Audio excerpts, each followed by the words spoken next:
दोस्तों नमस्कार, ये है मार्गदर्शन फॉर सिविल सर्विसेज। मैं अनुराग चौधरी। दोस्तों उत्तर प्रदेश आरओ यानी समीक्षा अधिकारी सहायक समीक्षा अधिकारी परीक्षा के लिए प्रस्तुत है। सामान्य अध्ययन के अंतर्गत भारतीय राज्य व्यवस्था एवं संविधान से संबंधित महत्वपूर्ण प्रश्नों का रिवीजन, जो आपके आगामी परीक्षाओं के लिए बहुत ही उपयोगी है। तो आइए शुरू करते हैं आज का वीडियो। आरओ परीक्षा के लिए सामान्य अध्ययन के अंतर्गत भारतीय संविधान एवं राज्य व्यवस्था से संबंधित महत्वपूर्ण प्रश्नों का भाग 3। पहला प्रश्न है दोस्तों, भारतीय संविधान के निम्नलिखित प्रावधानों में से कौन सा प्रावधान मंत्रिपरिषद की नियुक्ति और पदच्युति को विवेचित करता है। ऑप्शन है आपके अनुच्छेद 70, अनुच्छेद 72, अनुच्छेद 74 या अनुच्छेद 75। तो सही उत्तर है अनुच्छेद 75।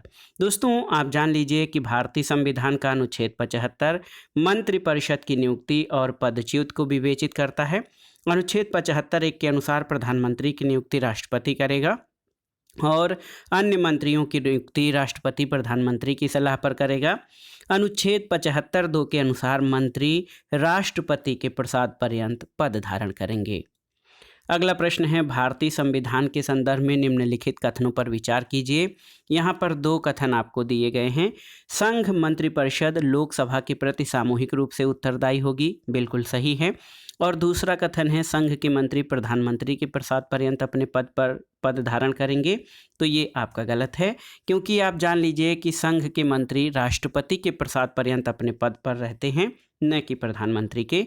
तो सही उत्तर केवल एक आपका सही उत्तर है, ऑप्शन ए सही उत्तर हो जाएगा। अगला प्रश्न है प्रश्न संख्या 3, भारत का प्रधानमंत्री बनने के लिए न्यूनतम आयु कितनी होनी चाहिए। तो बहुत ही सामान्य सा प्रश्न है। आप जान लीजिए कि लोकसभा सदस्य के लिए न्यूनतम आयु सीमा 25 वर्ष है और दोस्तों जो है प्रधानमंत्री के लिए भी न्यूनतम आयु यही है, क्योंकि लोकसभा सदस्य जो है वो प्रधानमंत्री बन सकता है। तो संविधान के अनुच्छेद 75 1 के अनुसार राष्ट्रपति प्रधानमंत्री की नियुक्ति करते हैं। वो व्यक्ति संसद सदस्य यानी लोकसभा या राज्यसभा का होना अनिवार्य है या 6 माह के भीतर उसे संसद का सदस्य होना होगा। लोकसभा की सदस्यता के लिए न्यूनतम आयु 25 वर्ष और राज्यसभा के लिए 30 वर्ष है। इसलिए प्रधानमंत्री नियुक्त होने की न्यूनतम आयु 25 वर्ष होनी चाहिए। अगला प्रश्न है, निम्नलिखित में से कौन एक से अधिक बार प्रधानमंत्री नियुक्त हुए हैं। देखिए, पंडित जवाहरलाल नेहरू, इंदिरा गांधी, गुलजारी लाल नंदा और अटल बिहारी वाजपेयी। तो ये सभी व्यक्ति याद कर लीजिए, ये सभी व्यक्ति दोस्तों 2 बार प्रधानमंत्री नियुक्त हुए हैं। गुलजारी लाल नंदा 2 बार कार्यकारी या कार्यवाहक प्रधानमंत्री के रूप में कार्य कर चुके हैं। तो सही उत्तर सभी, तो जिसमें देखिए उपर्युक्त सभी, ऑप्शन डी आपका सही उत्तर हो जाएगा। अगला प्रश्न है दोस्तों, निम्नलिखित में से किन्होंने अपने राजनीतिक जीवन में भारत के प्रधानमंत्री का पद एक बार से अधिक समयांतर के बाद सुशोभित किया है। तो इसमें देखिए जवाहरलाल नेहरू ये नहीं है, समयांतर के बाद पूछा है। लाल बहादुर शास्त्री, तो लाल बहादुर शास्त्री भी नहीं है। गुलजारी लाल नंदा, तो देखिए गुलजारी लाल नंदा हो जाएंगे 3। इसके अलावा इंदिरा गांधी बिल्कुल सही, 3 हो गए, 4 हो गए और अटल बिहारी वाजपेयी। तो 3 4 5 यहाँ पर ऑप्शन सी आपका सही उत्तर हो जाएगा। 3 4 5 ये सही है। दोस्तों आप जान लीजिए जवाहरलाल नेहरू के प्रधानमंत्रित्व काल में समयांतराल नहीं था, यानी वो लगातार प्रधानमंत्री थे। गुलजारी लाल नंदा पहली बार 27 मई 1964 से 9 जून 1964 तक और दूसरी बार 11 जनवरी 1966 से 24 जनवरी 1966 तक 2 समयांतराल में भारत के कार्यवाहक प्रधानमंत्री हुए। इंदिरा गांधी वर्ष 1966 और वर्ष 1980 में, अटल बिहारी वाजपेयी पहली बार 1996 में और दूसरी बार 1998 में 2 समयांतराल में भारत के प्रधानमंत्री हुए थे। अगला प्रश्न है दोस्तों, भारत के प्रधानमंत्रियों में कौन अपने कार्यकाल में संसद में कभी उपस्थित नहीं हुआ था।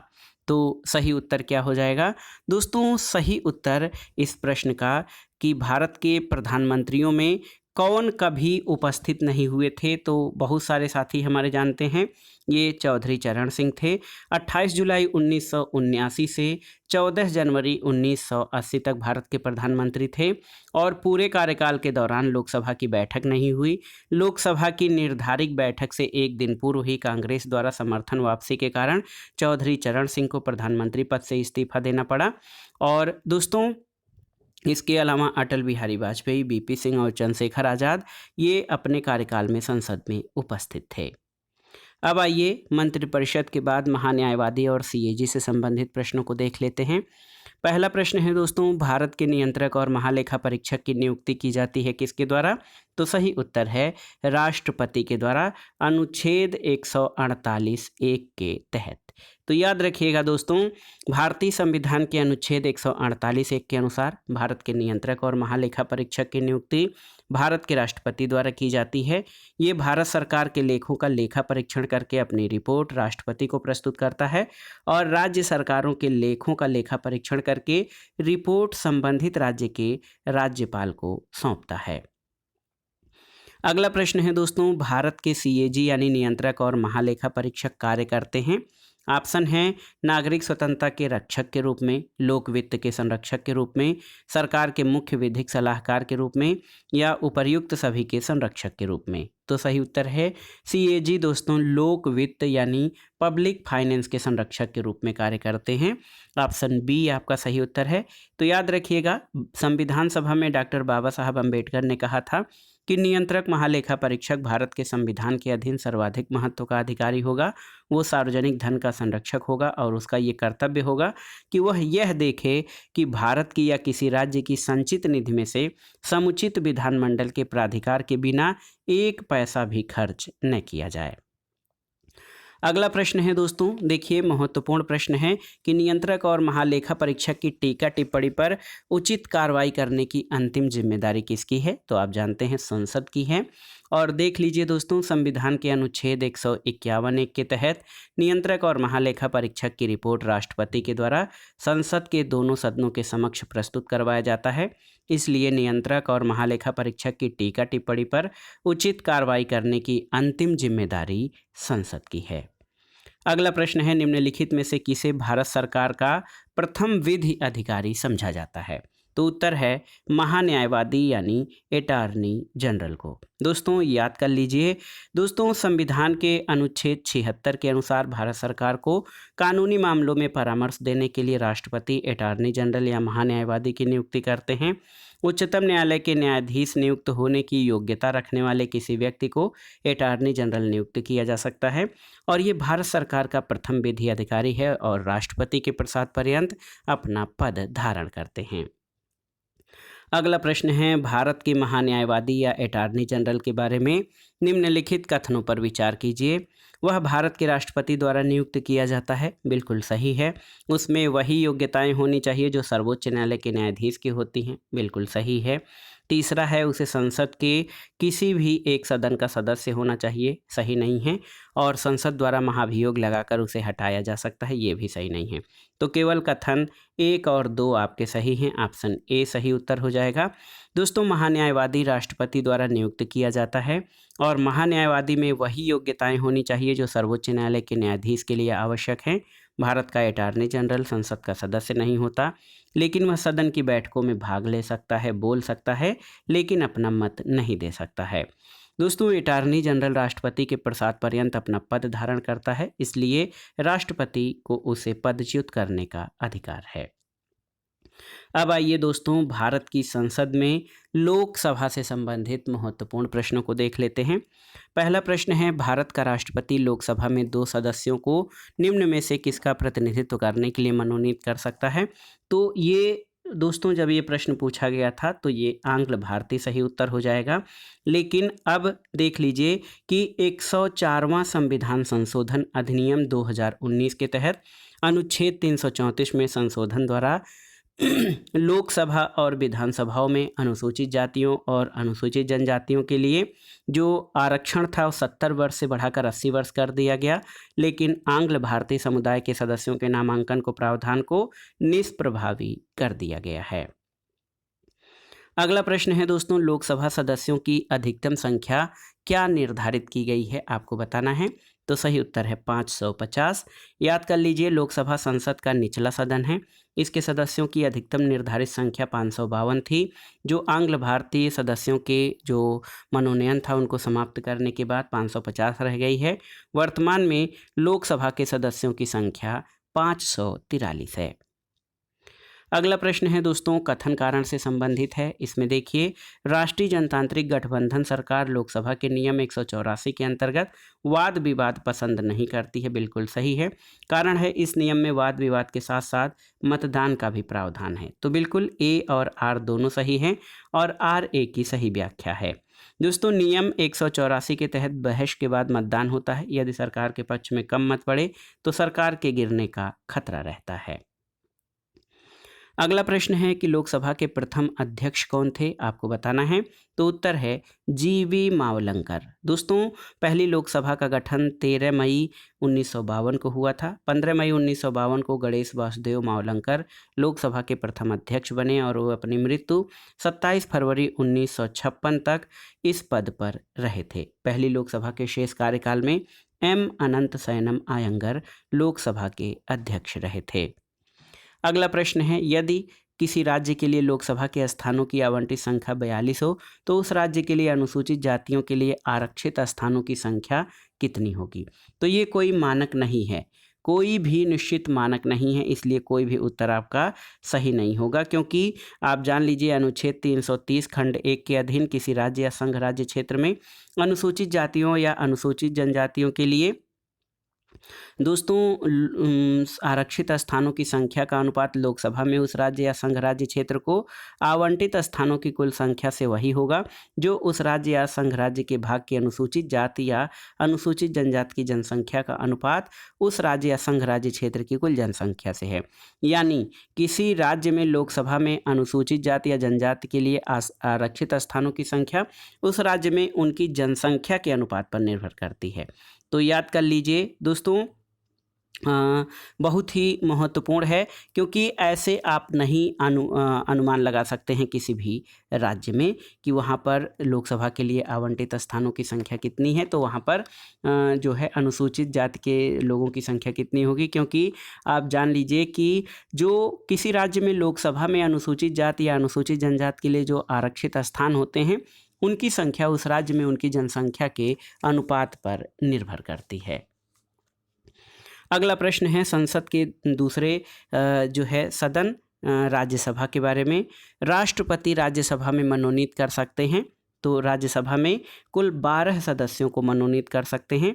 दोस्तों, अनुच्छेद 80 के अनुसार राष्ट्रपति द्वारा राज्यसभा में 12 ऐसे व्यक्ति मनोनीत किए जाते हैं जिन्हें साहित्य, विज्ञान, कला और समाज सेवा के क्षेत्र में विशेष ज्ञान या व्यवहारिक अनुभव प्राप्त होता है। अगला प्रश्न है, भारत की संसद को कानून निर्माण की शक्ति किसके लिए प्राप्त है। भारत का संघ, बिल्कुल सही। भारत का प्रदेश, सही। और विश्व में कहीं रहने वाले भारतीय नागरिक और उनकी संपत्ति। तो 1, 2 और 3 तीनों ही सही है। ऑप्शन डी आपका सही उत्तर हो जाएगा। दोस्तों, आप जान लीजिए कि संविधान के अनुच्छेद 245 के खंड 1 के तहत संसद जो है भारत के संपूर्ण राज्य क्षेत्र या उसके किसी भाग के लिए विधि बना सकती है। और इस अनुच्छेद के खंड 2 के अनुसार संसद द्वारा बनाई गई कोई विधि इस आधार पर अविधिमान्य नहीं समझी जाएगी कि उसका राज्य क्षेत्रातीत प्रवर्तन होगा। इसका तात्पर्य यह है कि संसद द्वारा बनाई गई विधियां न केवल भारत के राज्य क्षेत्र के भीतर स्थित व्यक्तियों और संपत्तियों पर लागू होंगी, बल्कि विश्व के किसी भाग में निवास करने वाले भारत के नागरिकों और उनकी संपत्तियों पर लागू होंगी। भारत की संसद को कानून निर्माण की शक्ति भारतीय संघ, भारत के प्रदेश या उपप्रदेश और विश्व में कहीं भी रहने वाले भारतीय नागरिकों और उनकी संपत्ति के लिए प्राप्त है। अगला प्रश्न है, निम्नलिखित में से किस एक सदन का अध्यक्ष एक गैर सदस्य होता है। तो आप जान लीजिए, राज्यसभा का अध्यक्ष एक गैर सदस्य होता है, क्योंकि राज्यसभा का पदेन अध्यक्ष उपराष्ट्रपति होता है और वो राज्यसभा का सदस्य नहीं होता है, लेकिन उसका निर्वाचन संसद के दोनों सदनों के सदस्यों द्वारा होता है। संविधान के अनुच्छेद 89(1) और अनुच्छेद 64 के अनुसार वो राज्यसभा का पदेन सभापति होता है। अगला प्रश्न है दोस्तों, राज्यसभा के चुनाव के लिए अपेक्षित न्यूनतम आयु कितनी है? तो सही उत्तर है 30 वर्ष है। दोस्तों, राज्यसभा का सदस्य बनने के लिए, निर्वाचित होने के लिए न्यूनतम आयु 30 वर्ष है। अगला प्रश्न है, राज्यसभा का अध्यक्ष। तो याद रखिएगा, राज्यसभा का अध्यक्ष जो उपराष्ट्रपति होता है वो पदेन अध्यक्ष होता है। और यही महत्वपूर्ण तथ्य है कि वह व्यक्ति या राज्यसभा का अध्यक्ष ऐसा व्यक्ति होता है जो राज्यसभा का सदस्य नहीं होता है। भारत के उपराष्ट्रपति राज्यसभा के पदेन सभापति होते हैं अनुच्छेद 89(1) के तहत। और उपराष्ट्रपति का निर्वाचन संसद के दोनों सदनों, राज्यसभा और लोकसभा के सदस्यों को मिलाकर बनने वाले निर्वाचक मंडल द्वारा किया जाता है, जिसका वर्णन संविधान के अनुच्छेद 66(1) में किया गया है। अगला प्रश्न कथन और कारण से संबंधित है। आप देखिए, नीचे कथन और कारण दिए गए हैं। कथन है कि राज्यसभा का विघटन नहीं होता है, और कारण है कि उसके यथासंभव 1/3 सदस्य हर दूसरे वर्ष बाद सेवानिवृत्त हो जाते हैं। तो 1 और 2 यानी ए और आर दोनों सही हैं, और आर ए की सही व्याख्या करता है। दोस्तों, राज्यसभा एक अस्थायी सदन है, इसे भंग नहीं किया जा सकता। इसके सदस्यों का कार्यकाल 6 वर्ष होता है, और प्रत्येक 2 वर्ष बाद इसके 1/3 सदस्यों का कार्यकाल समाप्त हो जाता है। इसके सदस्यों की आयु कम से कम 30 वर्ष होनी चाहिए। अगला प्रश्न है, संविधान के निम्नलिखित अनुच्छेद के अंतर्गत संसद के दोनों सदनों के संयुक्त अधिवेशन का प्रावधान है? तो उत्तर है अनुच्छेद 108 के अंतर्गत। दोस्तों, भारतीय संविधान के अनुच्छेद 108 के अंतर्गत संसद के दोनों सदनों के संयुक्त अधिवेशन का प्रावधान है, और राष्ट्रपति ने सभाओं की संयुक्त बैठक संबंधी प्रक्रिया का विनियमन संविधान के अनुच्छेद 118 के खंड 3 के तहत संसद के संयुक्त बैठक और संचार नियम बनाया गया है। अब आइए संसद से संबंधित खंड 3 कार्य संचालन और विधायी प्रक्रिया के बारे में जो प्रश्न हैं उनको देख लेते हैं। पहला प्रश्न कथन और कारण से संबंधित है।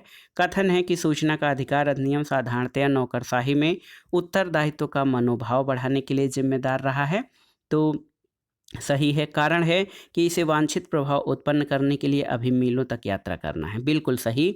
दोस्तों, ए और आर दोनों सही हैं, लेकिन आर ए की सही व्याख्या नहीं है। ऑप्शन बी आपका सही उत्तर हो जाएगा।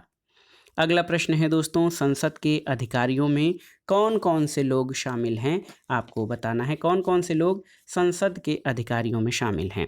अध्यक्ष लोकसभा, उपाध्यक्ष लोकसभा, महासचिव लोकसभा और अध्यक्ष राज्यसभा।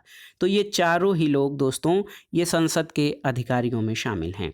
दोस्तों, संविधान के अनुसार संसद के अधिकारियों में राज्यसभा का सभापति और उपसभापति, लोकसभा का अध्यक्ष और उपाध्यक्ष तथा संसद का सचिवालय। तो सही उत्तर ऑप्शन डी हो जाएगा। अगला प्रश्न है, भारतीय संविधान के किस अनुच्छेद के अंतर्गत अंतर्राष्ट्रीय समझौतों को प्रभावी बनाने के लिए संसद राज्य सूची के विषय पर कानून बना सकती है? तो सही उत्तर है अनुच्छेद 253, ऑप्शन डी सही उत्तर हो जाएगा। दोस्तों, संविधान के अनुच्छेद 249 के तहत यदि राज्यसभा उपस्थित और मत देने वाले सदस्यों की 2/3 बहुमत से ऐसा प्रस्ताव पारित करे कि राष्ट्रीय हित में राज्य सूची के किसी विषय पर संसद द्वारा कानून बनाना आवश्यक है, तो संसद उस विषय पर कानून बना सकती है। इसके अलावा अनुच्छेद 250 के तहत राष्ट्रीय आपात की स्थिति में, अनुच्छेद 252 के तहत 2 या अधिक राज्यों के अनुरोध पर उन राज्यों के लिए, अनुच्छेद 253 के तहत अंतर्राष्ट्रीय समझौतों के अनुपालन के क्रम में राष्ट्रीय आपात की घोषणा परिवर्तन होने की स्थिति में, अनुच्छेद 253 के तहत, और अनुच्छेद 356 के तहत राज्य में राष्ट्रपति शासन लागू रहने की अवस्था में, अनुच्छेद 357 के तहत विधायी शक्तियों के प्रयोग में संसद द्वारा राज्य सूची के विषयों पर कानून बनाया जा सकता है। अगला प्रश्न है, निम्नलिखित में से कौन सा विषय धन विधेयक के उपबंध में सम्मिलित नहीं किया गया है? तो यहाँ पर है कर से संबंधित उपबंध, तो ये तो शामिल है। उधार या ऋण लेने से संबंधित उपबंध, ये भी शामिल है। संचित निधि या आकस्मिकता निधि की अभिरक्षा से संबंधित उपबंध शामिल है। और चौथा है जुर्माने या दंड से संबंधित उपबंध, तो ये जो है दोस्तों ये धन विधेयक के उपबंध में शामिल नहीं है। संविधान के अनुच्छेद 110 में धन विधेयक की परिभाषा दी गई है, जिसमें कहा गया है कि धन विधेयक में कर से संबंधित उपबंध, उधार लेने से संबंधित उपबंध और संचित निधि और आकस्मिकता निधि की अभिरक्षा से संबंधित उपबंध शामिल हैं, लेकिन जुर्माने या अर्थदंड से संबंधित उपबंध इसमें शामिल नहीं हैं। अगला प्रश्न है, राज्यसभा में धन विधेयक प्राप्त होने के कितने दिनों के अंदर इसे लोकसभा को वापस किया जाना चाहिए? तो सही उत्तर 14 दिनों के अंदर।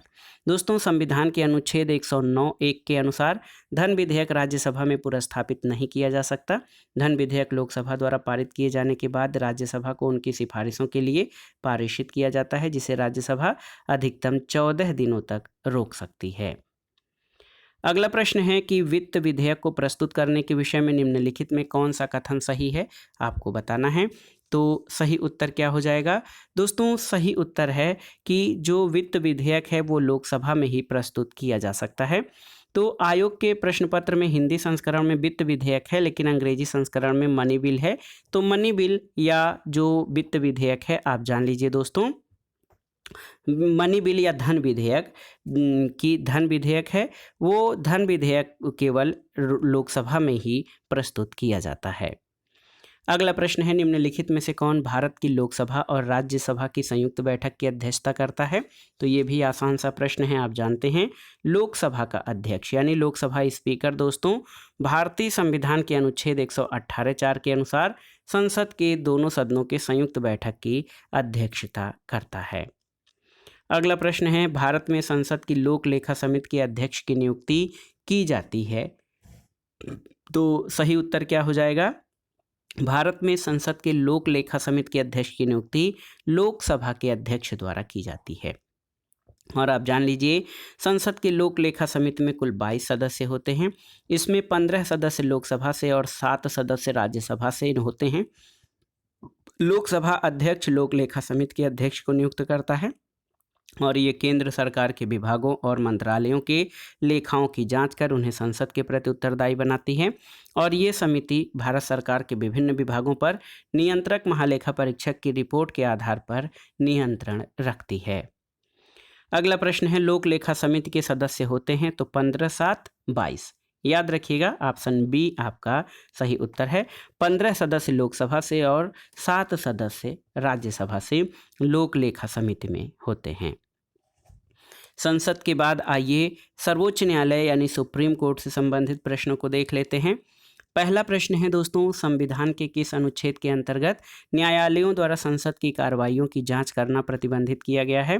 तो ये है अनुच्छेद 122। याद रखिएगा, संविधान के अनुच्छेद 122 में न्यायालयों द्वारा संसद की कार्रवाई जो है दोस्तों, इसके जांच न किए जाने का प्रावधान किया गया है। अगला प्रश्न है, सर्वोच्च न्यायालय में एक मुख्य न्यायाधीश के अतिरिक्त कितने न्यायाधीश होते हैं? तो आप जान लीजिए, वर्तमान में सर्वोच्च न्यायालय में मुख्य न्यायाधीश समेत कुल न्यायाधीशों की संख्या 34 है। तो याद रखिएगा, 33 + 1 मुख्य न्यायाधीश तो वर्तमान में है। तो ये जो है प्रश्न पुराना है, लेकिन बाद में न्यायाधीशों की संख्या संशोधन अधिनियम 2019 के तहत वर्तमान में कुल जो है सर्वोच्च न्यायालय के मुख्य न्यायाधीश को लेकर कुल 34 न्यायाधीश हैं। अगला प्रश्न है, भारत के सर्वोच्च न्यायालय के कार्यवाहक मुख्य न्यायाधीश की नियुक्ति कौन करता है? तो सही उत्तर है राष्ट्रपति। ऑप्शन सी आपका सही उत्तर हो जाएगा। दोस्तों, अनुच्छेद 126 के अनुसार सर्वोच्च न्यायालय के कार्यवाहक मुख्य न्यायाधीश की नियुक्ति राष्ट्रपति द्वारा की जाती है। ऐसा तब किया जाता है जब न्यायाधीश का पद रिक्त हो अथवा वह अपने कर्तव्यों का निर्वहन करने में असमर्थ हो। अगला प्रश्न है, सर्वोच्च न्यायालय के न्यायाधीश की नियुक्ति की जाती है किसके द्वारा? राष्ट्रपति द्वारा। तो कैसे? सही उत्तर है दोस्तों, सर्वोच्च न्यायालय के न्यायाधीशों की नियुक्ति राष्ट्रपति के द्वारा सर्वोच्च न्यायालय के मुख्य न्यायाधीश यानी चीफ जस्टिस के बाद परामर्श के बाद की जाती है। ऑप्शन डी आपका सही उत्तर हो जाएगा। अगला प्रश्न है कि भारतीय संविधान का कौन सा अनुच्छेद संवैधानिक विवाद में सर्वोच्च न्यायालय के अपीलीय क्षेत्राधिकार से संबंधित है? तो उत्तर है अनुच्छेद 134 को मिलाकर अनुच्छेद 132 को पढ़ना। तो इसमें आप देखिए, अनुच्छेद 132 संवैधानिक मामलों में उच्चतम न्यायालय की अपीलीय अधिकारिता का वर्णन करता है और अनुच्छेद 134 ए उच्चतम न्यायालय में अपील के लिए प्रमाण पत्र का उल्लेख करता है और यदि उच्च न्यायालय किसी मामले में अनुच्छेद 134 ए के तहत ये प्रमाणित कर देता है कि उस मामले में संविधान के निर्वचन का प्रश्न अंतर्वलित है तो अनुच्छेद 132 के तहत उसकी अपील उच्चतम न्यायालय में की जाएगी। इस प्रकार संवैधानिक विवाद में अनुच्छेद 134 ए को अनुच्छेद 132 के साथ मिलाकर पढ़ने पर सर्वोच्च न्यायालय के अपीलीय क्षेत्राधिकार का सृजन होता है। अगला प्रश्न है, भारत के संविधान की मूल संरचना यानी बुनियादी ढांचा के सिद्धांत का स्रोत क्या है? ये बहुत ही महत्वपूर्ण प्रश्न है। ऑप्शन है संविधान, न्यायिक व्याख्या, न्यायविदों के मत या सांसदीय कानून। तो सही उत्तर है न्यायिक व्याख्या यानी जुडिशियल इंटरप्रिटेशन। दोस्तों, केशवानंद भारती बनाम भारत संघवाद में संविधान की मूल संरचना या बुनियादी ढांचा सिद्धांत की व्याख्या की गई। इसका अनुमोदन मिनर्वा मिल्स के बाद में किया गया। तो इससे स्पष्ट है कि इस सिद्धांत का स्रोत न्यायिक व्याख्या है। अगला प्रश्न और आज के वीडियो का आखिरी प्रश्न है कि भारत में न्यायिक सक्रियता संबंधित है किससे? तो उत्तर है जनहित याचिका यानी पब्लिक इंटरेस्ट लिटिगेशन PIL से। दोस्तों, भारत में न्यायिक सक्रियता या जुडिशियल एक्टिविज्म न्यायिक पुनरावलोकन और जनहित याचिका से संबंधित है। फिर भी जनहित याचिका की प्रक्रिया के माध्यम से ही न्यायिक सक्रियता भारत में सामाजिक परिवर्तन के वाहक के रूप में उभरी है। इसलिए सही उत्तर ऑप्शन बी हो जाएगा। तो दोस्तों, ये था आज का वीडियो। RO यानी समीक्षा अधिकारी सहायक समीक्षा अधिकारी परीक्षा के लिए सामान्य अध्ययन के महत्वपूर्ण प्रश्नों के रिवीजन में भारतीय संविधान और राज्य व्यवस्था से संबंधित महत्वपूर्ण प्रश्नों का रिवीजन, जो आपके आगामी परीक्षाओं के लिए भी बहुत ही उपयोगी है। आप इन प्रश्नों को तैयार कर लीजिएगा। दोस्तों, वीडियो आपको कैसा लगा हमें कमेंट बॉक्स में ज़रूर बताइएगा। वीडियो को लाइक करें, शेयर करें और इस चैनल मार्गदर्शन फॉर सिविल सर्विसेज को सब्सक्राइब करें। वीडियो देखने के लिए धन्यवाद दोस्तों। नमस्कार।